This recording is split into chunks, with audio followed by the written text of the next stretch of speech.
Welcome back. Here we are again, another compilation of workshop disasters, custom mistakes, all the fun stuff. First one, I've not even looked at this yet, I've just took it through the door, gears don't work. Let's have a look.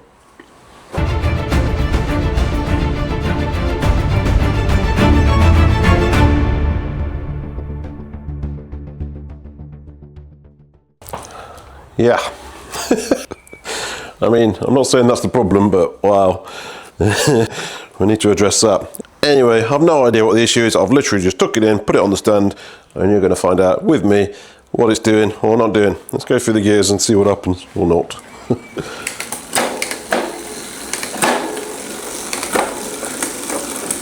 Getting noisy down there, and straight down there. Right, so it's not happy going down. Wheel bearings sound bad. Let's see if it'll go up one gear. Right, that's not good because first of all it skipped down 2 gears, so I was expecting it to nowhere near go up this first one, and it did. So there's something majorly not happy here. I'm suspecting some compatibility issues here. And it's absolutely all over the place. That's up.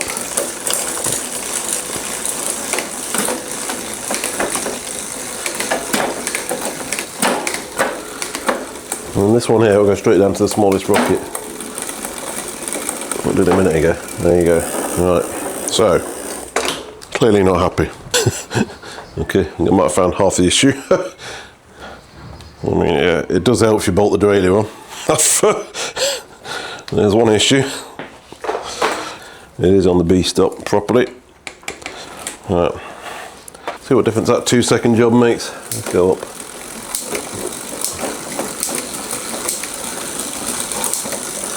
Too much cable tension on there, it's going up 2 sprockets at a time.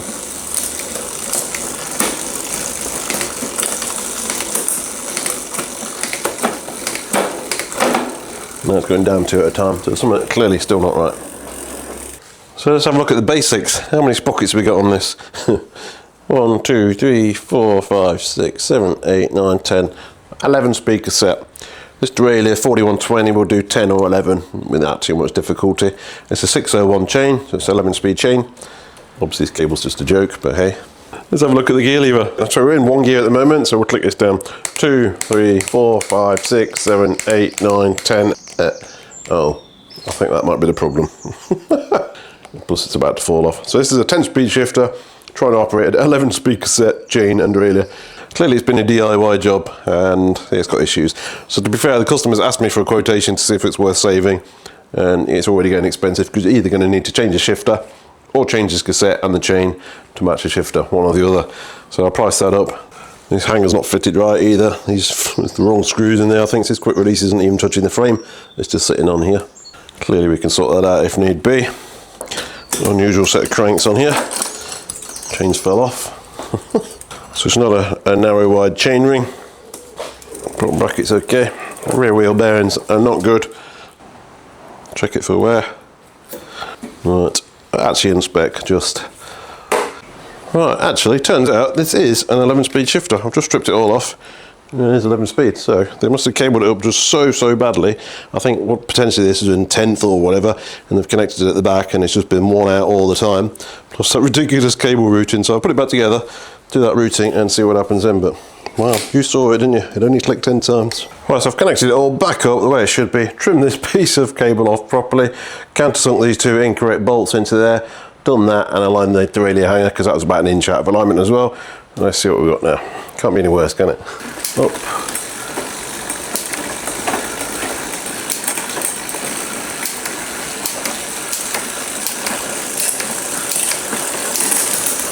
Sure goes up.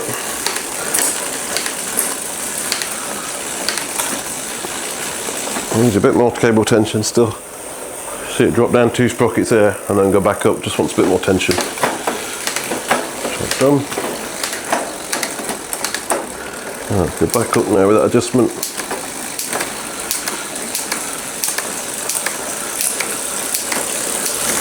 Not bad.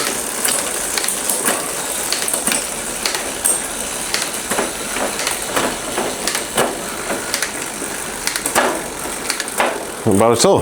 Right, happy days. Bit of a weird one that. I swore that was a 10-speed lever, but it was 11. bolted it on as well, by the way. Sorted all the stuff out at the back end, and it's actually shifting really well. It could really do with a narrow wide chainring down here. It has dropped the chain a couple of times, but the cranks that are on there, there's just no option to upgrade to that whatsoever. I don't even know what these are, off some sort of kid's bike or something, but anyway, kind of works in a fashion. Is it ideal? No, but yeah, I think this bike's probably on its last legs anyway, but it's changing gear. That's what they wanted. Let's see what we've got next. Strange one, that. So this is the other one they brought me. Again, issues with gears. I've not looked at it. No idea what's wrong with it yet. Let's have a quick look, see what's going on or not. Right. That's me clicking to the highest sprocket and it's not making it. That's up the top, but I suspect it's going to keep going. So I'm going to stop the wheel. I'm going to push this over whilst pedaling gently. There you go, straight off into the spokes there. So clearly this hanger is bent. The derailleur is also twisted in this direction as well. So it's going to be a new hanger, a new derailleur, and a new chain, the bare minimum, and a new cable, obviously. I do at least one of these every week. I did a video on it last week, as you probably saw. Same again. New chain, new derailleur, and a new gear hanger.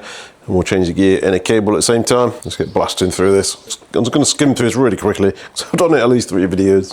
Take this off. What comes out. Cutting this off here rather than pulling all that rubbish through there. Take the chain off. The reason I'm changing the chain, I've done this before where the chain looked okay and then a week later it snapped. It's just not worth the risk for the price of a very basic chain. You can't see hidden damage where it's been in the spokes and twisted it around. Sometimes it's very obvious, but on this one it looks okay, but not worth the risk. So it's a very basic tawny derailleur for a slight upgrade to Altus. Quick wipe down on this area.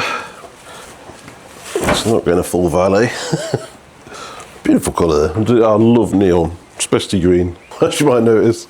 All this matte black stuff. Oh, get some colour back on bikes, that's what I say. New hanger. Again, the old one actually looked pretty good and probably could have been straightened, but again, it's obviously took a whack, so these are not expensive for these bikes. £3–4 I think these are. Okay. Get the new derailleur on, and we'll set the limit screws in a second. Put the wheel back in. It's a pretty basic bike, obviously nutted axles on this. It does the job. And it's still a great colour. Set these limit screws. That one looks pretty damn good as it is. On the high. Tiny tweak, pull this over to low. Looks good. I'll screw this in, they've left that a bit far out. And out a couple of turns. New gear cable, I'll put a plug on this handlebar as well. Sort of in, yep. Old housings look pretty good, so I'm going to reuse these. Okay. Interesting headset, there's a seal that's bulging out here or something. I'll have a look at that later. This was wrapped around the other side of the frame, so I'll put it where it should be. And this piece of housing looks good. Through the derailleur, pull that through, connect up. Make sure your gear lever is in this position, which it is. Don't just do that, you need to hold the derailleur when you're actually doing this, like this. Otherwise what you're doing is bouncing it around. Click one gear, that'll work. Throw a shiny new chain on it. I'm going to take off at least 3 off. 1, 2, 3. Shiny new chain pliers. I've got for the Shimano ones. See how these go. So you can basically join this by squeezing it rather than pulling it like the Park Tool ones. So hopefully a bit easier. These chains are very easy to join. Right, let's try these out. So I had a customer. This chain might be a bit long at the moment. Might be alright actually. So this one, I'm going to squeeze this one here. Not bad. Right. Let's get her up to the middle chain ring. Oh, this is so bad. I'm not supposed to be on the big chain ring now. Right, well the problem there is someone put a massive tyre on this bike that's not designed, and that's just basically rubbing straight on this front radio. Literally no clearance there, look. Well, anyway, I can maybe make it slightly better than that. That should be on the middle chain ring now. Clearly nowhere near it. I'll unwind the cable tensioner on the shifter. And as far as it will go, still nowhere near it. So we're going to need to pull this cable through on this one. So I'll just put it on the biggest sprocket on the back. Get this limit screw a bit better because it's just miles out anyway. That's this one on here. I mean, you guys are probably surprised, but I'm genuinely not surprised. This is the sort of thing I see all day, every day. People trying to do stuff themselves with the best intentions, but getting it so wrong and just causing so much damage. It's almost sawn this derailleur in half. Look at that. Wow.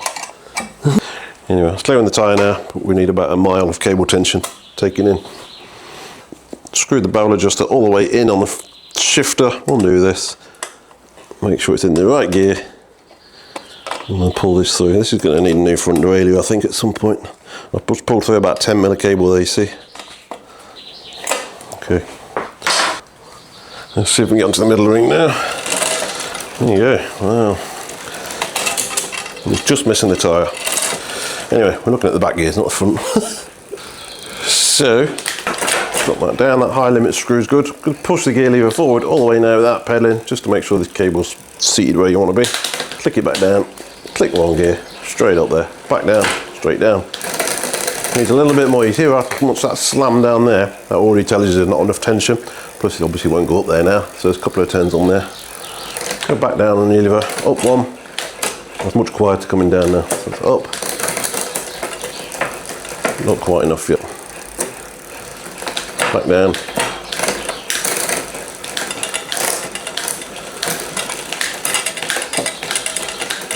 Pretty good. Just got to check I can do big. Well, this derailleur is destroyed. Wow.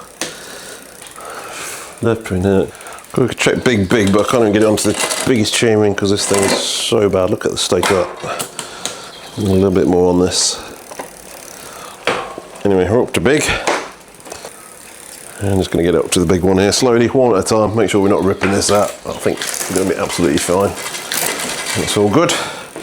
Drop it down to the smallest chainring. Like that. Check your B screw. That looks pretty good as it is. Something like this, your B screw makes very, very little difference.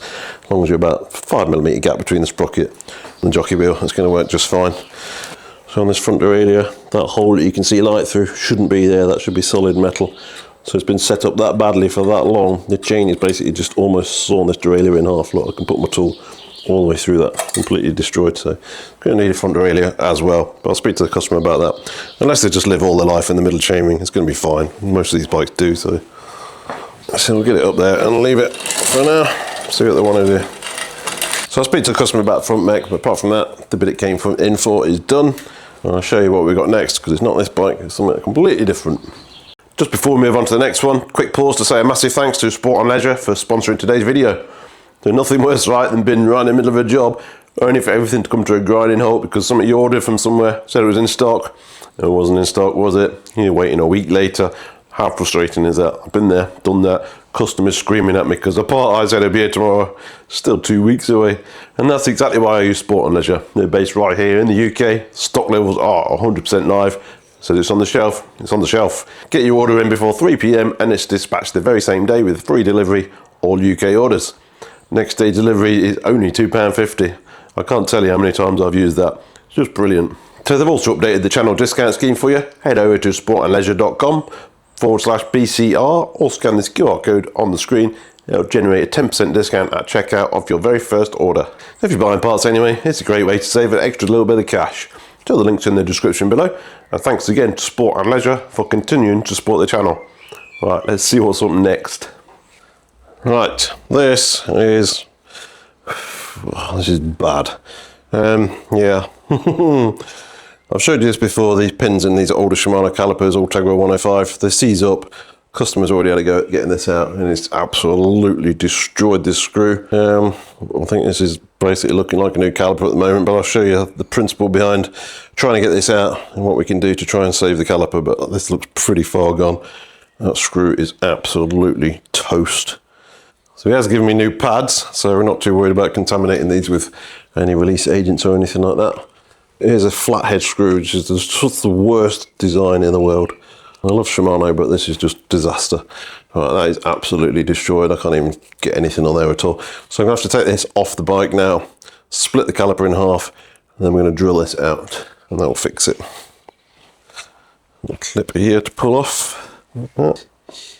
And another one in here. Found it. Right, just going to undo this flare nut. It's still attached to the bike, it's just easier. Even that's pretty heavily corroded. There is quite a bit of slack on the front hose, so I'll be able to pull through some more and put a new carbon olive on. I think this is a new caliper, guys. This is just so bad. I wonder if he's had a go at the front one yet. Obviously we've got an open system now as well, so don't squeeze your lever. Take this actual brake off the bike now. Right, we'll get it into the vise now, see if we can attack it a little bit more, but I think this is well beyond unscrewing. So you can hold it by this adapter, no problem. Right, so there is a little clip on here, but it's not that that's stopping it coming out, trust me. And like I say, we have got new pads to go in here. So once upon a time, this was a flathead screw, so there's literally absolutely nothing left. But the amount of corrosion on this brake, I mean, you'd say you can cut a new one with a Dremel or something, but trust me guys, it's not going to make the slightest bit of difference. It's so seized in this part of the brake here. Even if you could cut a new head on there, you're still not getting it out. So we'll split this caliper down, I'll show you. So these are Torx 30 bolts on this one, normally pretty tight as well. So you will need it in the vise. That's one. These are not designed to be taken to pieces. So there's seals in here you can't get. Normally I've done this many times and they're normally totally okay. However, it's not what Shimano would recommend you do. So just bear that in mind. Disclaimer and all that. Take this out. There's an O-ring here. There's a couple more inside as well. So that's that basically split apart now. This will come apart. Not too much difficulty. Just going to use a plastic tool in here just to pry this apart. There will be some fluid in here as well. So even this half of the pin that's not bolted on is slightly seized as well, so that's why it's just a little bit tight to get it apart. Let's come in. That's the first half there, so you can at least change your pad now. This is just corrosion. So this O-ring here, get that off there. And there's the other pad. So now you're at this situation, you've got two choices. You basically drill it out, like I say, which probably will end up doing, or you've got real good access now to grip this. So give it a good soak with some penetrating fluid now. Maybe get a blast of heat on it. You've got to be careful, obviously it's full of fluid. It has got somewhere to escape. And we're not too worried about damaging the paint, because look at this, it's just so corroded, it's just falling off. But if you get it moving, it'll come out. So I'm just going to give it a good soak, go for a cup of coffee, and then come back to it. Bit of PB. Right, cross your fingers, come back in a bit. So now you've got this pin here, so clamp this pin in the vise tightly, as close as possible to the caliper itself. Nice and tight, and then we're going to basically turn the caliper and use that as a screw instead of the actual screw. Just take your time, because this just looks like it's going to completely shear off and do nothing at all. Well, that is proper seized in there. Not even trying to move. And then I'm going to get some heat on this, just on this bit here localised, not the rest of the caliper. So we're not fussed about the paint on this one, just do or die. Any more force on it than that, it's just going to shear this straight off. Well, I'm not drilling it anyway, but you can just see how rubbish these are. They're just awful. Worst bit of design Shimano have ever done. Well, that's controversial, isn't it? Discuss. Yeah, dead. No, I ain't coming out of there. When that doesn't work, we gotta drill it out. It's literally the only reason I bought this pillar drill, is to drill Shimano calipers out. I'm not exaggerating. Got a laser on here. Wow.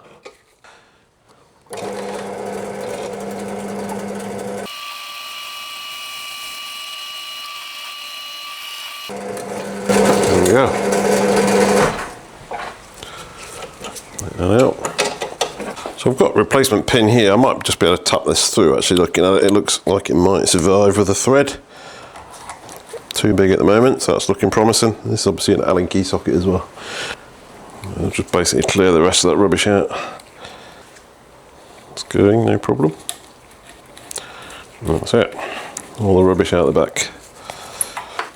Cool. There's a new bolt. With an Allen key this time. And that'll go in there, absolutely no problem at all. Good. Get some anti-seize in there as well, obviously. Make sure these surfaces are clean. And put it back together. Again, I do repeat, Shimano do not recommend you do this. They don't sell spare parts for it. There's no torque settings, like I say, because there's no instructions to tell you how to do it, because they don't want you to do it. That is as tight as they came out. There's a new pin. Got a little clip to go on the end as well. New pads. In a very sorry state. I think I'll probably speak to the customer anyway. Recommend a replacement caliper, but basically that'll show you how to do it. If you've got the same sort of issue, you're probably almost certainly going to end up at least splitting it. Get it in the vise, see if you can spin it out. If not, drill it out. I think these replacement bolts came from AliExpress, by the way. But just to show you what problems you can have. If you do have slotted screws on your Shimano calipers, I would recommend at a very minimum once a year, just give it a full turn like that and put it back in. That's all you need to do. Take it out, put some anti-seize if you want, but at least very, very minimum, make sure you can still turn it before it has a chance to seize up. Just give it a quick turn like that once a year and you should be okay. Right, let me just check this front caliper first. So same slotted screw on this. I don't know if he's had a go at this one or not, but there's a lot of corrosion on this one as well. Not looking hopeful. No, this is just as bad. I'm just going to try and shock this one loose. Nightmare these are. You can see that screwdriver is a good fit. I'm not even holding that. I bought this one specifically for this job. It's just the right size. However, this does not want to come out. Don't worry, I'm not going to stab myself. Just the same, that is. Right. Finally, they did actually go away from these eventually, but flathead screws are, jeez, just awful design. I think I got it moving. Tapped it in again and just ever so slight movement backwards and forward, and I felt it. I can hear it moving now. Hear that? Take your time. I'm going to get some penetrating fluid on there. Like I say, we've got some new pads anyway. Bigger screwdriver, ever so slightly bigger screwdriver. Right, this one's coming now.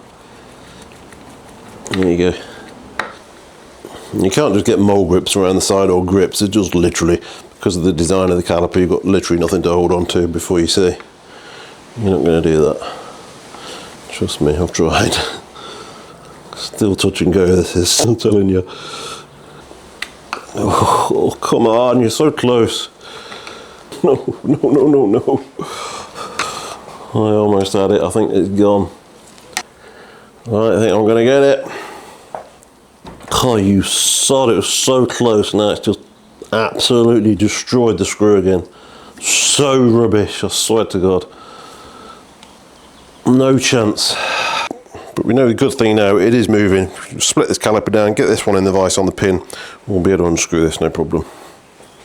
So split this one down, clamp that on that pin, and now you can just turn the caliper body. There you go, instead of a screwdriver. Just work it out loosely like that. There you go, that's moving now. There you go. Once it gets going, piece of cake. So that's that one out as well. Get a new pin for this one, put this one back together. So you can see that me being super, super careful with the right tools, everything else. And these screws are just awful. The quality of them is just shocking, just made of chocolate. Yeah, very, very good luck to you if you're trying to get that out with a flathead screwdriver. 99% of the time, you've got no chance. And that's what you need to do. Anyway, put this one back together. We'll move on to something else. So last up is this one here. This bike is 4 years old. Original chain. I don't know how many miles it's done, but as you can see, many. So the customer says the derailleur is sitting at a funny angle and you can see all this slack here. So obviously B screw would take that up. However, there's nothing wrong with the derailleur. This is chain wear. This chain is so worn out, basically it's elongated, probably, I don't know, probably over an inch. I'll take it off and measure it for you. But don't start adjusting your derailleurs here because the issue has nothing to do with that. This is pure and simple chain wear. So obviously this bike needs a new chain, it needs a new cassette.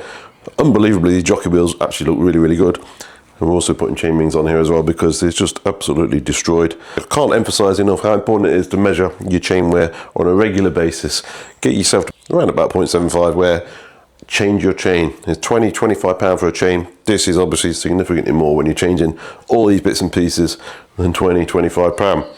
So preventative maintenance on chain is the absolute key. So I'm not going to film the repair on here, but I am going to take this chain off and see if I can get you a full accurate measurement for how bad it is. This is my chain tool here. It goes from 0 to 1%. Anything over 1%, you're in trouble. Put a bit of tension on there. So drop that in, that's obviously going to come straight off there. So that's up to 1% there, maximum you're allowed. And look at that. I would have said that was nearer 2% if it went up there. It goes over 1, it doesn't measure anything, so you can't tell. But it's absolutely, wow. It's probably one of the worst I've ever seen. Really, really, really, really bad. I mean, if I could find the chain link under all this grime, wow. Obviously the bike is unrideable as is, hence it's in here now.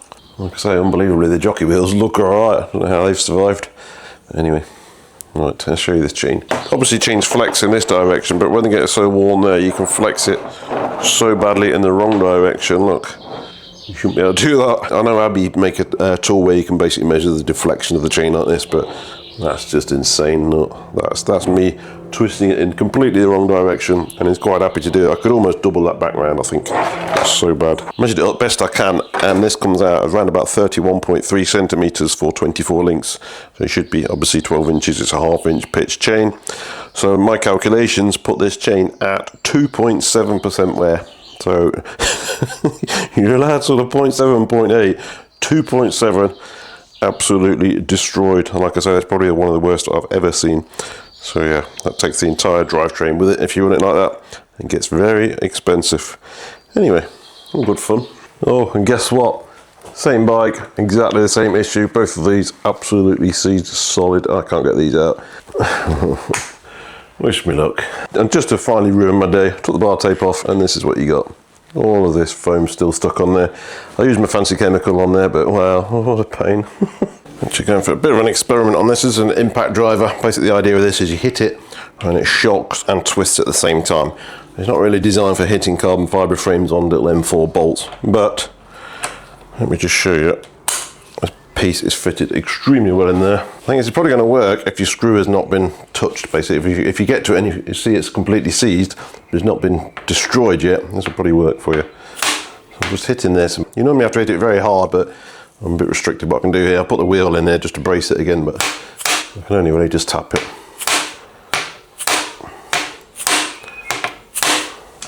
I think that's actually freed that up. Again, I'm going to put this piece back in here. It's actually a really good fit. Like that. And you can use that bit holder on a ratchet. There's a 1/2 inch ratchet just to get this tiny little bolt out. So then just get real careful and hopefully this will come out. Like I say, if your screw's not destroyed yet, this may be an option for you. There you go. Moved, but I can feel it just start to slip now, so just go backwards and forwards. Once you get it moving, as if you're tapping a thread. Because I'm trying to save these pads, so I don't want to just flood it with penetrating fluid. Just take your time.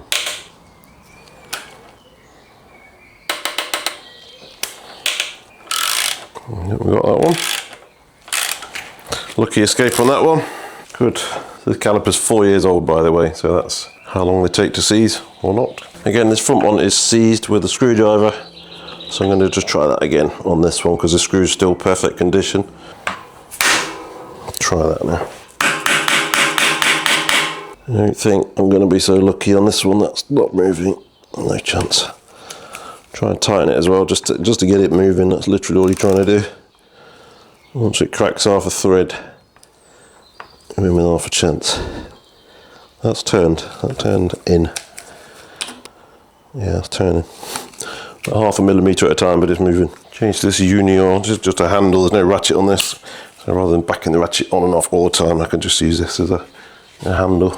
Tiny bit at a time, and it'll eventually just go. Got it. Another one saved, thankfully. That could have been a bad day. Proper screws in there. Right, done. So you enjoyed that little selection. I'll do the service of this off camera. The rest of the bike's actually in really good shape, to be honest. Just the transmission has, yeah, got some miles on there, as you can see. So those calipers can be a massive problem for you. The 105 Ultegra road calipers with the slot head screws. Oh, I feel sorry for you guys. If you've got one of those, you've got to try and get it out. It's not a fun job. So yeah, I'll keep these compilations coming, as I say. Quite good fun for me to make, actually, and you guys certainly seem to be enjoying them. So with that said, I will see you again next week with another selection. Thanks for watching.